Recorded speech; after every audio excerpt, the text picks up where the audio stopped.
कुंभोज जिल्हा परिषद मतदारसंघात महाविकास आघाडी व शेतकरी संघटनेच्या अधिकृत उमेदवार सौ अलका रवींद्र कागवाडे यांच्या प्रचार दौऱ्याला मतदारांचा मोठा आणि उत्स्फूर्त प्रतिसाद मिळत आहे. गावोगावी सुरू असलेल्या पदयात्रा, कोपरा सभा आणि थेट जनसंवादामुळे संपूर्ण मतदारसंघात राजकीय हालचालींना वेग आला आहे.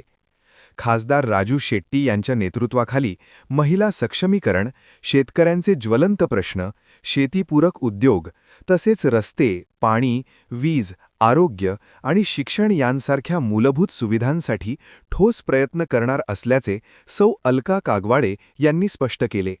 त्या प्रचारादरम्यान झालेल्या कोपरा सभेत बोलत होत्या. दरम्यान कुंभोज पंचायत समिती गणासाठी शेतकरी संघटनेच्या उमेदवार सौ सुरेखा राजकुमार तोरसकर यांनीही प्रचारात आघाडी घेतली असून विशेषतः महिला मतदारांमध्ये त्यांना मोठा पाठिंबा मिळताना दिसत आहे. महाविकास आघाडी आणि शेतकरी संघटनेची एकजूट या मतदारसंघात निर्णायक ठरणार असल्याची चर्चा सध्या राजकीय वर्तुळात रंगू लागली आहे.